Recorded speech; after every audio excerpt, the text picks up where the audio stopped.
Hey guys, Jaybird here, and welcome back to Seduce Me the Otome. Sorry for the late video, by the way. I had a busy day. I had friends over. So yeah, that's what I've been doing all day.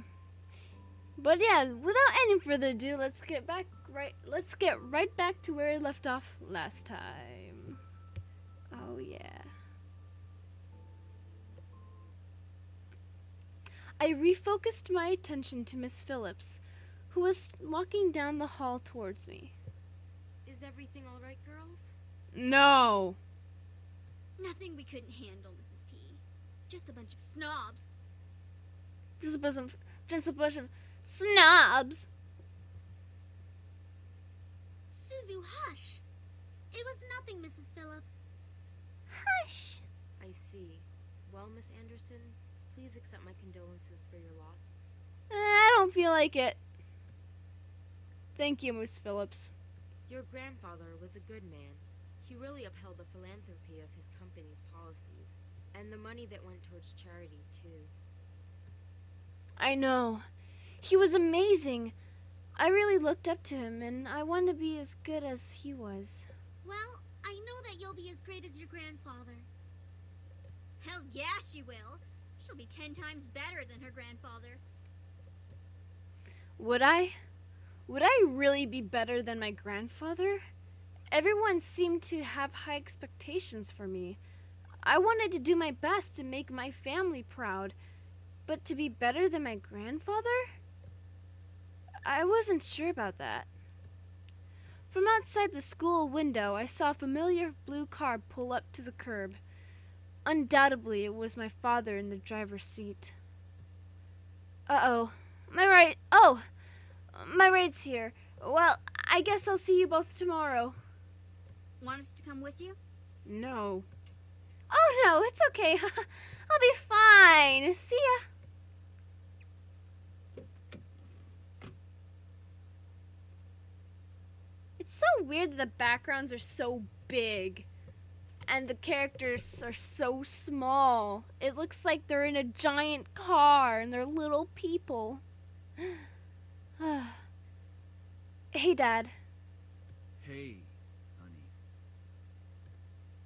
As I got into the car, I noticed my father looked troubled, clutching at his steering wheel and staring straight ahead as if something was really bothering him. About what happened yesterday. I'm sorry for yelling at you. Does your cheek still hurt? Yes. No, it's nothing to worry about. I mean it. I shouldn't have laid a finger on you. You know that you're my most precious daughter. You're all that I have. You know that you're my most precious daughter. Am I his only... That sounds like there's multiple siblings here, but saying you're all that I have, that just cancels out that you're my most precious daughter. Because saying that implies that there's siblings, but literally the next sentence, like right there, is like, you're all that I have. Make up your mind! Also, you have my mom. Jeez.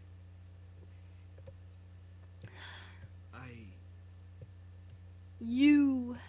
Yet, he couldn't bring himself to say what he could never say to me for such a long time. I always wanted to hear those words to affirm how he really felt, but I guess even now he couldn't say it to me. I turned my head away to look out the window. There was no point in waiting for something that was never going to come.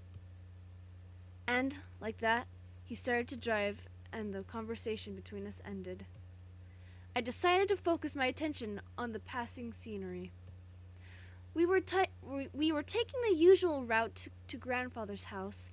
It was located within the vicinity of the school district, but it was still pretty far from the school and from where our house was. He had always lived alone. He insisted on doing things by himself, even at his age, living in such a large house. I wondered, did he pass away with no one at his side as well? It sounded so lonely and sad. It was strange that he decided on living all alone in his large estate. If anything, he could have lived with us. Though he and my father probably would have given each other the silent treatment the entire time. Maybe living alone was preferable to that. I hadn't actually I actually hadn't visited him for quite a while. Visits to his house were most frequent when I was a child, and I had grown up long since then. The last time I visited, though, I thought he looked just as he usually was, happy and healthy. But things change. In the back of my mind, I knew that he would have to leave one day. It wasn't like humans could live forever. Not yet anyway. So why did my heart still feel so heavy? The car ride was mostly spent in silence until he spoke up again. How was school? Maintaining your grades, I hope. Nope. I'm failing every single class. And I'm gonna drop out as soon as I live in Grandpa's house. So, fuck you. Yeah. I've been trying my best as of so far. Trying? That's not really doing the best you can, is it?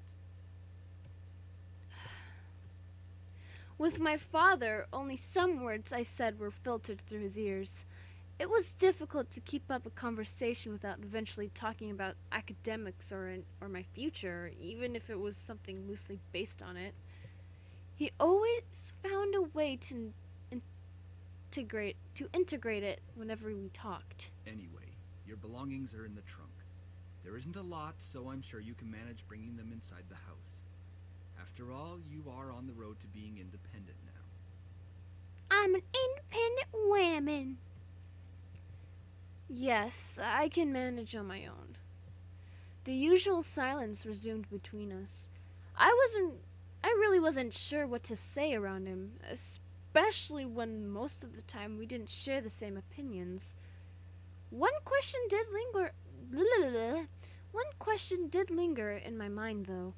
If he was going to justify acting so nonchalant at Grandfather's funeral, I had the right to at least know why. Oh, fuck. I should have saved before this. God damn it. They always hit me with the questions before I can actually save anything. I hate that. Oh. Should I leave it alone or try again?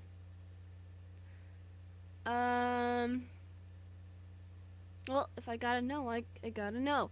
Besides, he can't really hit me if he's driving, can he? Nope. Say, Dad, about you and Grandpa.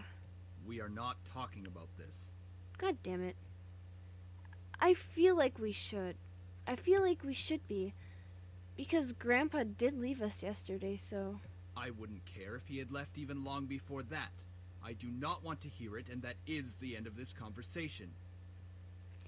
As always, he managed to shut down any other form of conversation related to him. It was just like what happened last night. I opened my mouth slightly, but I closed it again. It was like talking to a brick wall. It wasn't like I could find out anything by somehow arguing my way through it. All right, then. I leaned against the car door and stared out the window. I really couldn't think.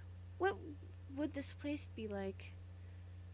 I had been to my grandfather's house before, but it was one thing visiting, and it was another thing actually living there.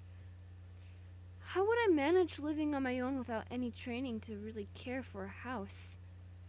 I knew that naturally the bills would be paid by my parents, who inherited grandfather's stocks to the corporation, but I had never lived independently before. Thinking about it made me feel like some kind of bird being pushed out of the nest. Though I was technically an adult, I felt unprepared and a bit daunted at the prospect of actually moving into a new place. Most people at my age would be ecstatic moving out. After all, it would symbolize some kind of change in their lives, like being on the road to independence. But I felt like it was nothing of the sort. I really hoped I wouldn't let my parents down. I wouldn't want to let grandfather down. What would he be saying right now? I gazed up at the passing clouds in the sky. If you're out there, grandfather, how would you be doing? Would there be anything you'd want to tell me at this moment? And, of course, no answer. What was I doing? Searching for an answer in a heaven that would or would not exist? I ducked my head to stare at the blur of trees and cars from the car window. My head was definitely going into the clouds there at that moment. Either way, I found myself being driven off to my new home. The car rolled up to a stop and I drifted out of my thoughts. Well, guys, it's that time again, the end of the episode. If you like this episode of Seduce Me the Otome, leave a like down below, leave a comment down below, share it with your friends, subscribe if you haven't, ring that notification bell, and remember, die safely. Bye-bye!